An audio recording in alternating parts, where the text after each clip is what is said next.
우리는 10장에서 이방인 고넬료가 복음을 받아들여서 성령 받고 세례받은 그런 사건을 만날 수 있었습니다.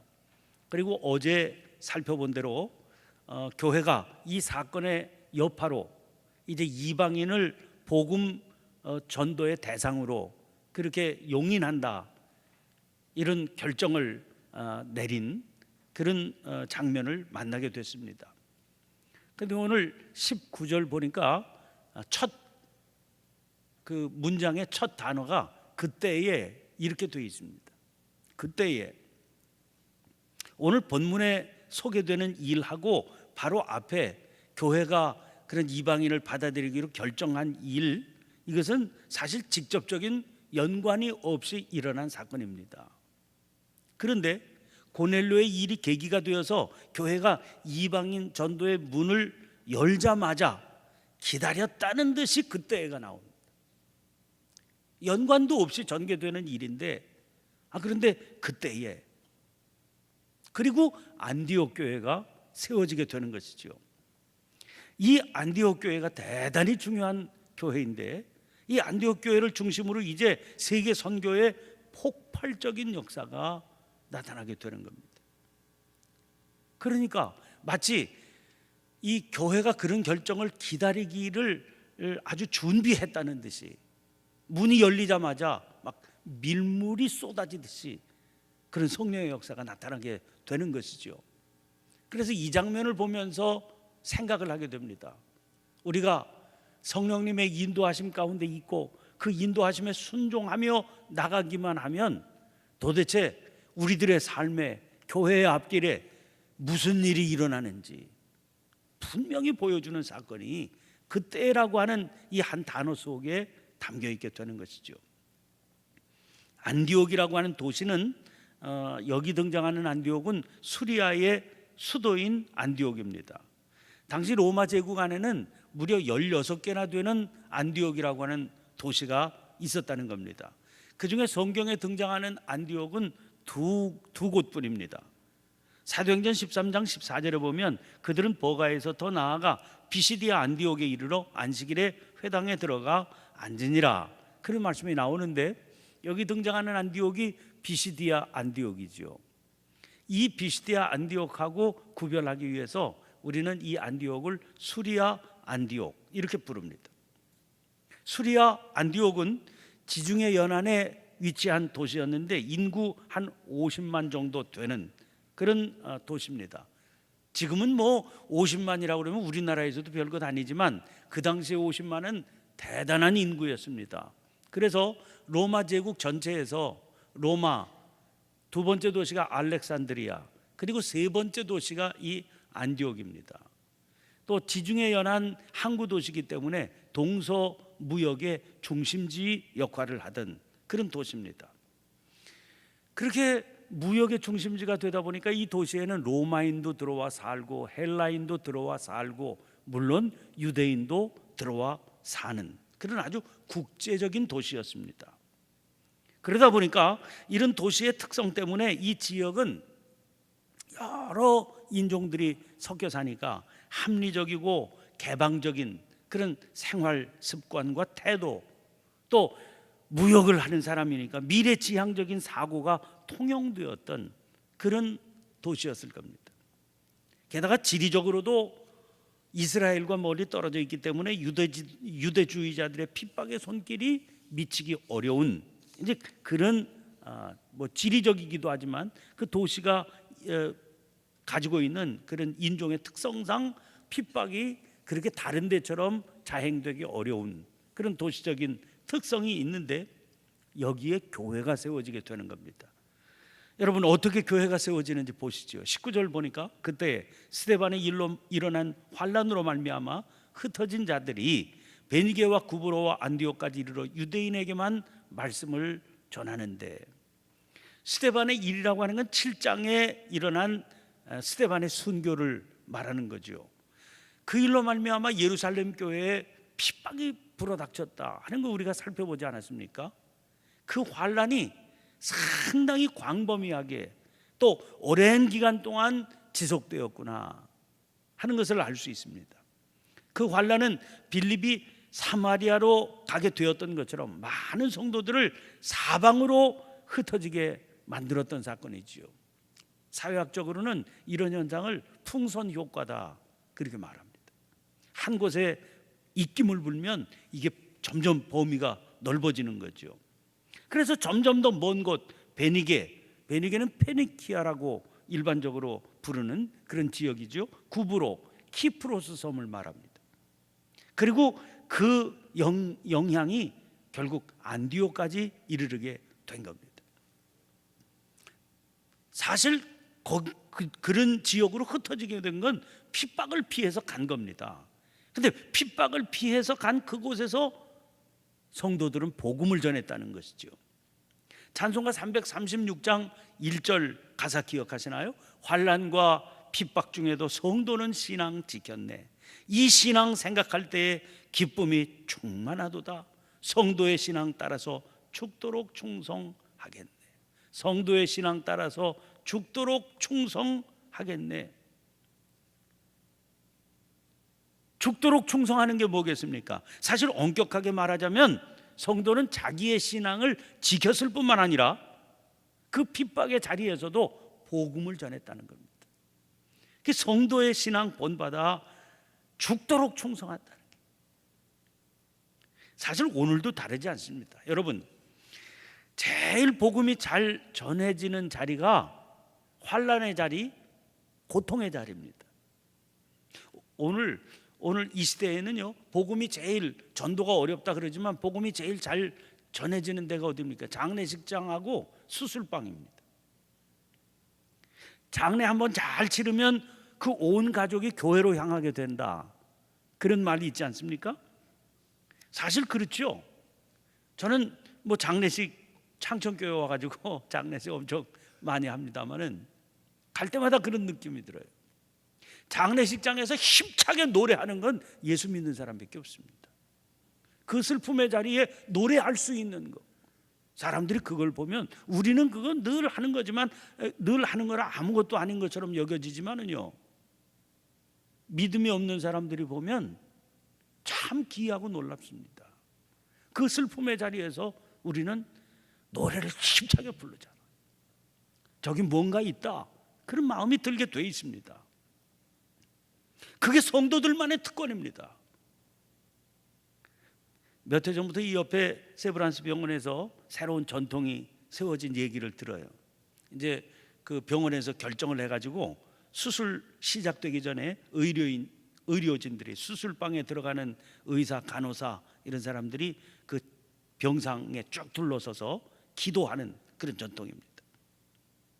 수술을 할 집도의가 환자에게 물어요. 기도해 드릴까요?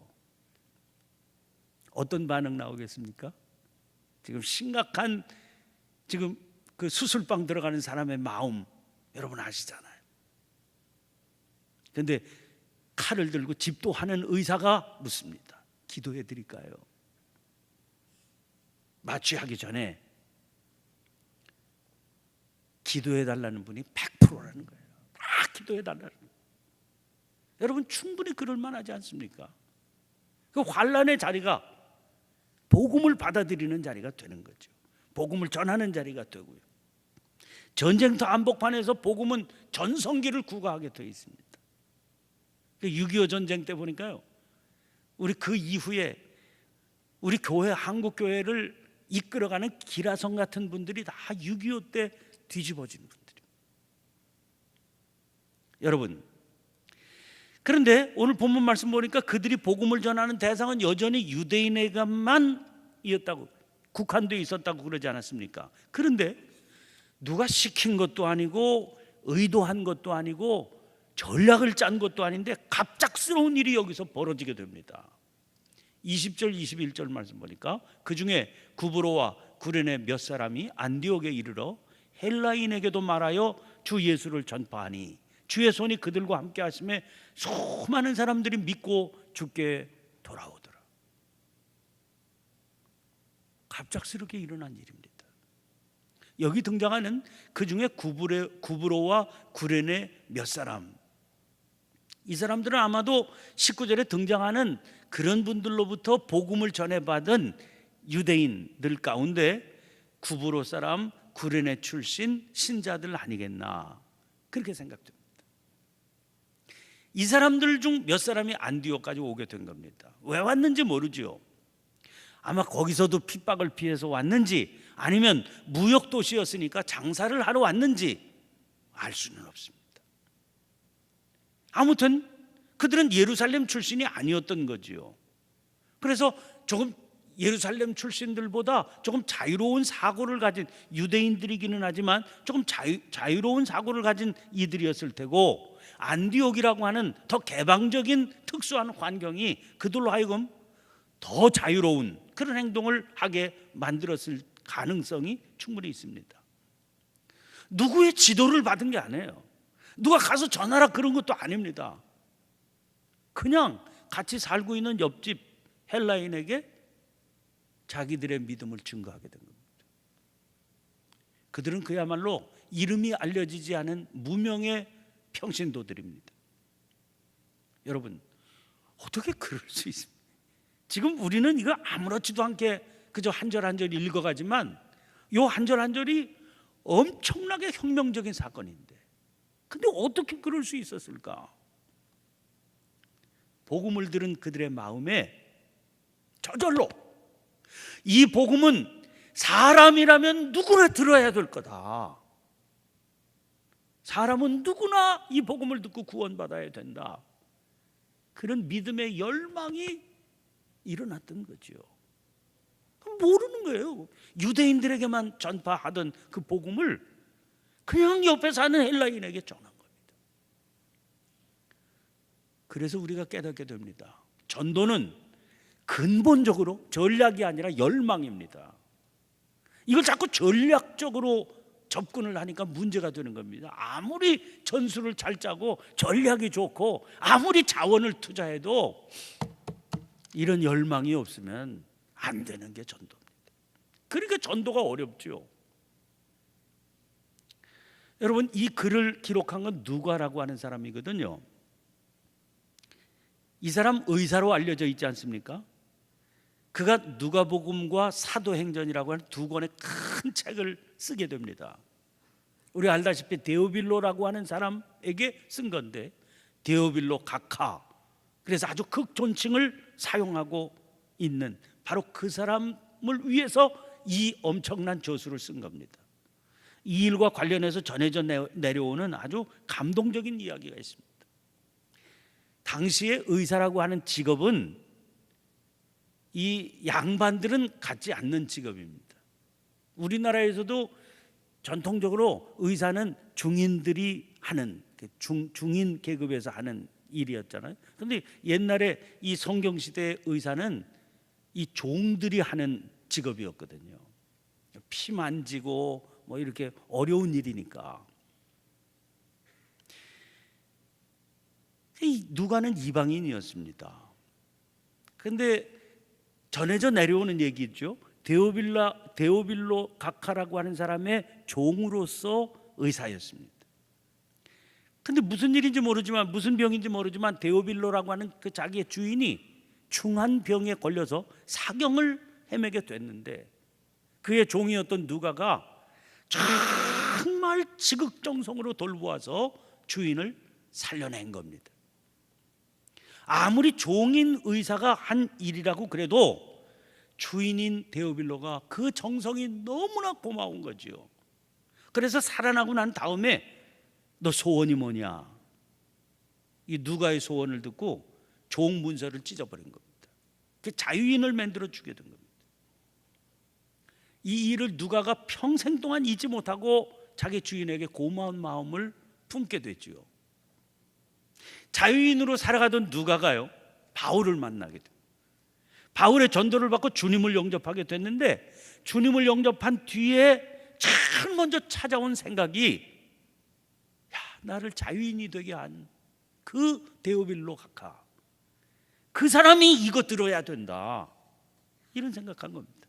내가 그 은혜 갚으려면 그분에게 복음을 전해서 그분도 예수 믿고 죄의 죄로부터 자유인이 되게 만들어줘야 되겠다, 그런 생각한 겁니다.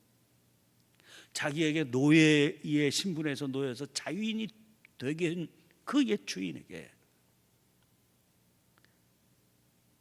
어떻게 해서든지 복음을 전해서 죄의 종 노릇을 청산하고 진정한 자유인으로 살게 주고 싶다, 그런 열망이 솟아오릅니다. 여러분, 지금도 여러분 필사로 베껴서 누가복음, 사도행전 다 베껴 쓰려면 보통 정성들인 게 아니죠. 이 분량이 신약 성경 전체의 한 절반 정도 되는 분량이거든요. 그 당시에는 그걸 양피지에 한자 한자 써야 되는데 누가가 그걸 한 겁니다.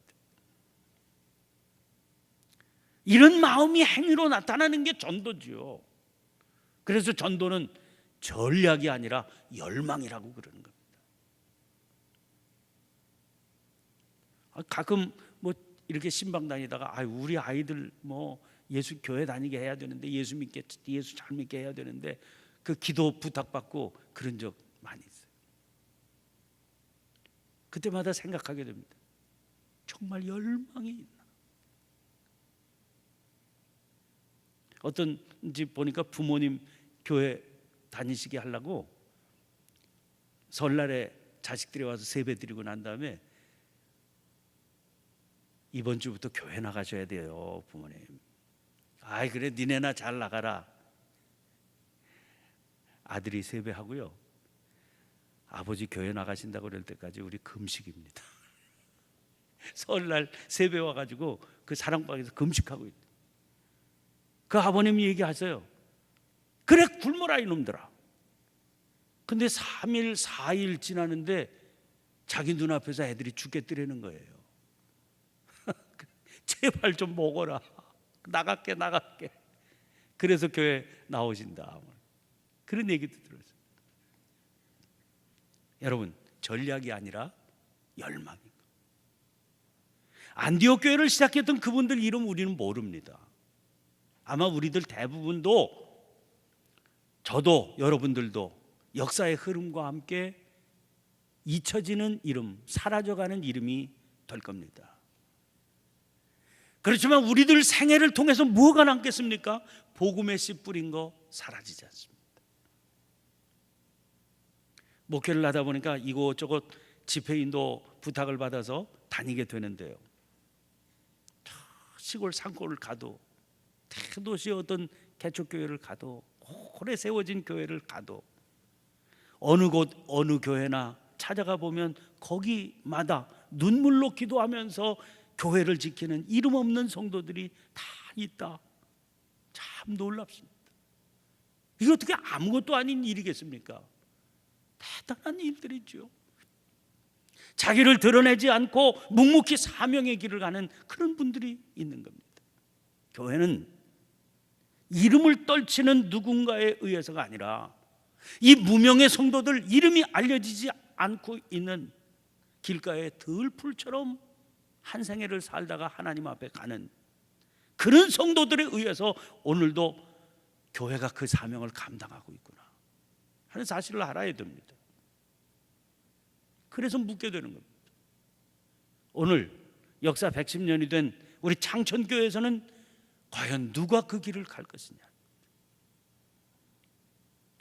22절 말씀 보니까 예루살렘 교회가 이 사람들의 소문을 듣고 바나바를 안디옥까지 보내니, 여기서도 우리는 성령의 강한 역사를 확인할 수 있습니다.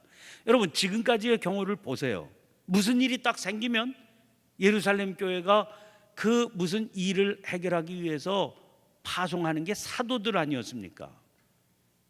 그게 관례였습니다. 그런데 이번에는요, 사도가 아니라 바나바를 보냈어요. 왜 바나바를 보냈을까? 거리가 너무 멀리 떨어져 있으니까 안디옥까지 누가 가? 그래서 바나바를 보내지 않았나? 혹은 할례 받지 못한 헬라 사람들로 이루어진 교회인데 사도들이 어떻게 거길 가? 그래서 보낸 사람이, 대타로 보낸 사람이 바나바일까? 이런 생각도 해봤습니다. 혹은 4장 36절 보면 바나바의 고향이 구브로니까 거기 구브로 사람들이 전해서 세워진 교회다. 그러니까 구브로 출신, 같은 동양 출신인 바나바를 보낸 거 아니었을까, 이런 생각도 해봅니다. 아무튼 이 안디옥은 그 당시에 편하고 쉬운 사명지가 아닌 겁니다.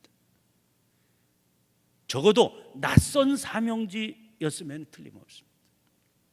유대교적인 전통에 뿌리 깊이 서 있던 예루살렘 출신의 사람들이 대하기에는 편치 않고 껄끄러운 사명지였음에 틀림이 없다는 거죠. 그래서 택함 받은 사람, 그리고 그 교회의 택함에 아니 내가 왜 거기를 갑니까? 그러지 않고 서슴없이 순종한 사람이 바나바였습니다. 인사는 만사라고 그러는데, 야, 이거야말로 교회가 결정한 거지만 성령님께서 하신 인사다, 그런 생각이 듭니다. 왜요? 24절 말씀 보니까 바나바는 착한 사람이요 성령과 믿음이 충만한 사람이다. 하나님께서는 언제나 사람을 통해서 역사하십니다. 그러니까 당신이 쓰실 만한 사람을 골랐는데요, 그 이유가 뭔지 아십니까? 바나바는 착한 사람이요 성령과 믿음이 충만한 사람이다. 저는 이 구절을 대하고 또 대할 때마다요, 도전을 받아요. 믿음과 성령과 믿음이 충만한 사람보다 먼저 나오는 게 바나바는 착한 사람이라, 이렇게 나오거든요. 성품이 좋은 사람이었다는 겁니다. 바나바 착한 건 우리 알고 있죠, 이미. 그래서 묻게 되는 거예요. 나는 착한 사람인가? 여러분, 하나님께서 사람을 들어 쓰실 때 믿음과 성령과 믿음이 충만한 사람, 그래야 되죠. 근데 착해야 된다. 착해야 된다. 성품이 가다듬어져 다스려져서 착해야 된다. 이런 사람 하나가 교회를 살리고 주님의 큰 영광을 드러낸다는 거예요. 가끔가다 성도들 가운데 그런 얘기 하시는 분이 있어요. 목사님, 저는 성격이 좀 모질고 그러지만 그게 자랑 아닙니다. 다듬어져야지요. 그래야 하나님 들어 쓰세요. 그게 무슨 자랑이라고 그렇게 얘기해요. 다듬어져. 여러분, 이 사람이 어떤 사람이었는지 단적으로 보여주는 사건이 있어요. 25절 26절 보면 바나바가 사울을 찾으러 다소에 가서 만남에 안디옥에 데리고 와서 둘이 교회 1년간 모여 있어 큰 무리를 가르쳤고, 바나바가 안디옥에서 주님의 사역을 열심히 감당하려니까 힘에 부쳤던 모양이죠. 그래서 이 소중한 사역을 위해서 기도하다가 저 고향에 가서 은거해 있는 바울, 그 당시 이름은 사울이죠. 10년 동안 잊혀진 인물인데 그 사람 떠올리게 되는 겁니다. 그리고 친히 거기까지 찾아가서 사울을 청빙해 옵니다. 그래서 둘이 함께 1년 동안 성도들을 가르쳤다는 겁니다. 1년 동안 둘이 함께 성도들을 가르쳤다. 이거 쉬운 일 아니잖아요. 함께 했다는 게 착한 사람이라서 그래요. 착한 사람. 26절 제자들이 안디옥에서 비로소 그리스도인이라 일컬음을 받게 되었더라. 그리스도인, 여러분 아무것도 아닌 이름처럼 들리지만 우리가 크리스찬, 그리스도인이라고 하는 이름을 그때 얻게 된 겁니다. 그래서 그때부터 그리스도인이라고 하는 우리들의 이름이 여기에서 생겨지게 된 겁니다. 우리가 우리를 불렀던 이름이 아니고요, 남들이 우리를 불렀던 이름입니다. 남들, 세상 사람들이, 믿지 않는 사람들이 우리를 향해서 불렀던 이름이 그리스도인. 왜 이런 이름으로 그들을 불렀을까? 하도 입만 열면 그리스도 그리스도 그러니까 흉을 보느라고 저것들은 입만 열면 그리스도야. 그래서 그 이름, 혹은 그들의 이름에서 도대체 당신들의 삶을 보니까 당신들이 믿는 그리스도가 그분이냐, 당신들 같은 사람이냐, 그렇게 생각해서 그런 이름? 어떤 이유였는지 드러나지는 않지만 우리는 주님의 이름이 우리의 이름이 되었으니 이건 감당할 길이 없는 영광 아니겠나 하는 겁니다. 그런데 사자성어에 유명무실 이런 말이 있지 않습니까? 유명, 이름은 있으나 무실, 열매는 없다.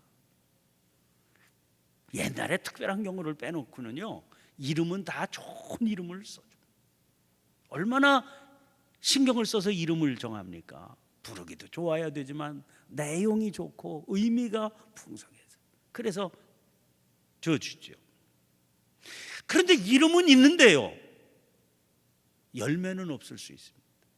열매는. 제가 군대 가가지고 잘 모욕적인 그 얘기들을 이렇게 그 상급자들이 하는 걸 들었어요. 옆에서 따라해라 그러더니요, 고참이 뭐라 그러는 거 아니? 날 낳고도 그럼 따라해. 날 낳고도 우리 엄마가 아들 낳았다고 미역국 너 같은 놈도 아들이냐? 그래서 이제 그렇게 따라서 얼마나 모욕적인 얘기입니까?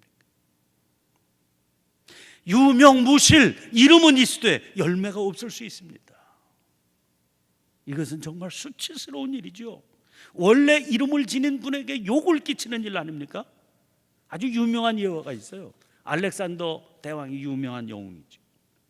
근데 그 휘하 졸병 가운데 아주 사고뭉치 그냥 이름이 난 말썽꾸러기 병사가 있는데 이름이 알렉산더라는 겁니다. 소문이 들렸어요, 임금에게. 그래서 이 임금이 그 병사를 찾아갑니다. 영창에 갇혔든지 그렇겠죠. 그래서 명령을 그 자리에서 내려요. 네 이름이 알렉산더라며 당장 이름 바꾸든지 아니면 이름값을 해라 이놈아. 이름을 바꿔버려. 그렇지 않으려면 이름값을 해. 흑인 민권 운동가였던 말콤 X라고 하는 사람이 있습니다. 이 사람이 유명한 말을 남겼습니다. 참 이상한 일이다. 그리스도인들은 그리스도를 자기들의 이름으로 삼으면서 왜 그리스도처럼 살려고 하지는 않는가? 참 이상한 일이다.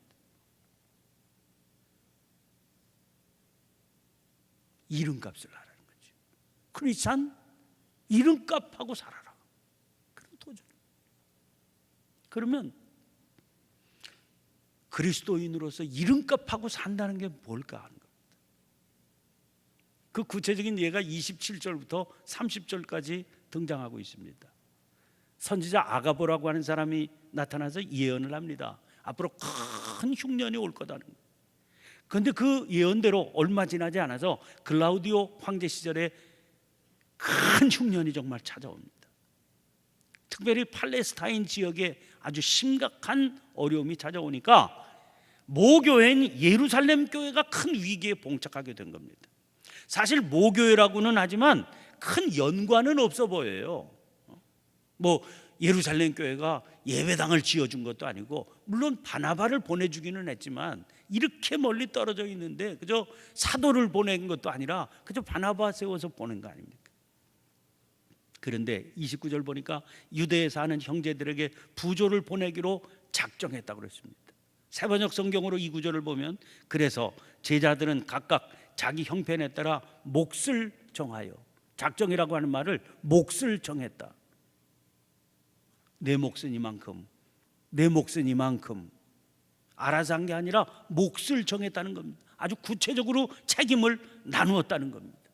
그래서 예루살렘 교회를 돕기로 부조를 보냈다는 겁니다.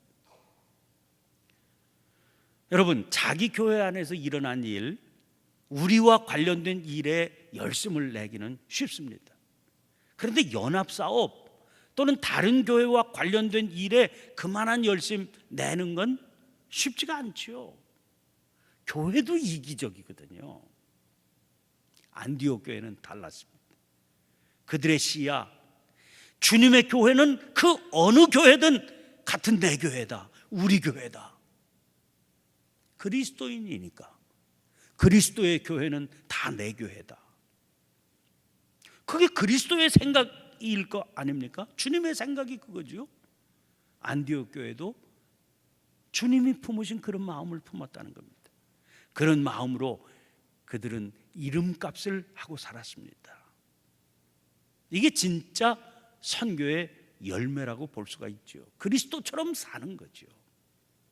여러분, 다시 처음 교회는, 처음 성도들은 이름값을 하고 삽니다. 그래서 생각하게 돼요. 우리 창천교회 110주년 이렇게 얘기하는데 110주년 이름값을 하고 살아야 될 텐데, 이름값을 하고 살아야 돼. 창천교회 다닌다 그러면 이름값을 하고 살아야 될 텐데. 또 맑은 내 그러지 않습니까? 맑은 내. 지금은 뭐 많이 달라졌겠습니다만은 제가 군대 생활을 전라도 광주에서 했거든요. 근데 그 광주에는 광주천이 흐릅니다.